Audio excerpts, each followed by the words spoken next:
Topic is the historical black colleges at the 21st century, and we're talking to Dr. Al-Hadid from Tennessee State University, the chairperson of the Africana Studies Department. And of course, Dr. Al-Hadid, you were giving us a layout in a real sense between two contrasting individuals in the minds of many people, W.E.B. Du Bois and Mr. Booker T. Washington. Let us give you an opportunity to continue that conversation. Well, let me recap some of that. In other words, when we get into that great debate between Washington and Du Bois, essentially we're talking about the paradigm that drives the curriculum at the historical black colleges. And I'm not so sure that Du Bois had all the answers in terms of the liberal arts approach. I think today we need a combination of the two because Washington was essentially talking about self-reliance. Du Bois was talking about forging leadership that would interdict at the level of the superstructure of society and government, law, medicine, etc.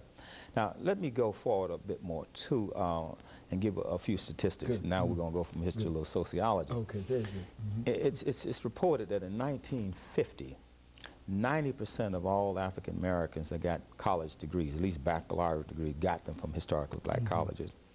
Now, once this integration started, then the statistics start to change. So now I think we probably give degrees or grant degrees to about, well, we have about, I'd say, about 16% of all the students that go to college who receive bachelor's degrees. And therefore, we give degrees to 29%. We have 16% of African Americans in college, and then 29% of them receive degrees from historical black colleges. So we're still very significant. We have very productive, 117 historical black colleges. Now, one thing that I need to get on the record, Doctor, which is I think is very important, a lot of people tend to think in legal circles as well as in lay circles that Martin Luther King somehow would have been in favor of dismantling historically black colleges to the point of them going out of existence.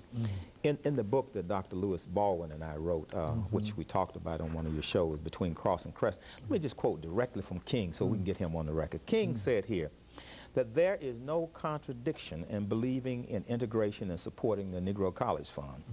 You must remember that although Negro colleges are by and large segregated institutions, they are not segregating institutions.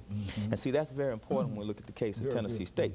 Okay, if these colleges are properly supported, they will serve in an integrated society. Many of these colleges already have white students. It is not true to feel that as soon as integration becomes a thoroughgoing reality, the so-called Negro private colleges will close down. And supporting these Negro colleges, we are only seeking to make sure that the quality and caliber of these schools are of such nature that they will be appealing to all people. So I think that's very important to understand Dr. King's position.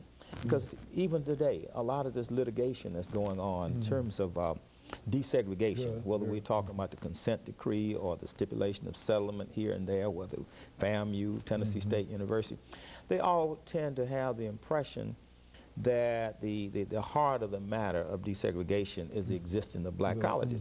See, black colleges never practiced segregation. They were the victims of segregation, and they were underfunded. The only thing that we really need to do as far as historical black colleges is concerned is desegregate the money. Okay. Desegregate the money. You understand? Not the people. The schools need to remain predominantly African American, as the white schools are predominantly white. Now, the next issue I think we need to deal with is when Black Power came along and people started talking about creating black studies programs. Most of your historical black colleges did not respond well to that call. Their attitude was that historically black colleges are already black, so we don't need to set aside a department or a program to have a conversation about black people, as though you learn your culture through osmosis, you know, or through some type of, you know, inconsequential way. But now what we need to do now is to understand that we don't have black colleges. The identity of a college is not determined by the composition, the demographics. It's determined by the curriculum. Historically, black colleges have the same curriculum as white colleges. So until the day comes that we can actually Africanize or African Americanize the core curriculum of these colleges. We really don't have black colleges. Our position is in Africana studies is that education is fundamentally the intergenerational transmission of culture. So when people sit down at a table to plan curricula for colleges or high schools, only thing they're really talking about whose culture is going to be reflected in this curriculum. And the historical black colleges have not really taken that very seriously because they think that to study your own culture, your own history, and your identity, that you can't get a job working for somebody else doing it. I think basically that these colleges should start now looking at a curriculum based on self-determination. We should take our models from the Caribbean and African countries where they're actually using education as a way of building a nation.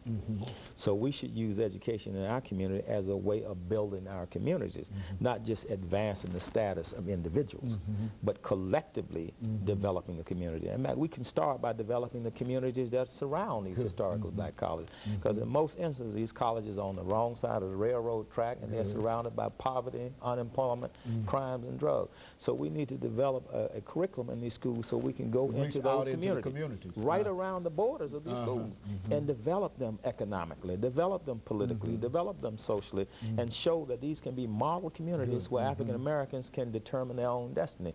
And we have to take that position now because the conservative right in the Republican Party and some other right-wing elements are saying now that we're going to get rid of affirmative action, which will make it difficult for the middle-class African Americans to get jobs or go to various colleges, whether they're graduate schools, professional schools, and at the same time they're dismantling welfare, which is having a deleterious impact on the masses of people. So if you're dismantling welfare, which will have a negative effect on the masses of people, you're dismantling affirmative action, which have a negative effect on the educated people. So now what these black colleges need to take the position, well, okay, we need to go back to internal development.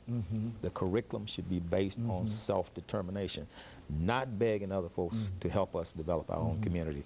Now, so that's where the leadership should come from. And of course, we've got about 30 seconds before we call an end to this particular segment today. Right. But when we come back, let's look at some of the programs that could be used in order to bring about greater support for these institutions to reach out into the various communities. And perhaps if there are some examples of this being done at this time, you can talk about that as well. And of course, we'll be back with our audience following this very, very short commercial break.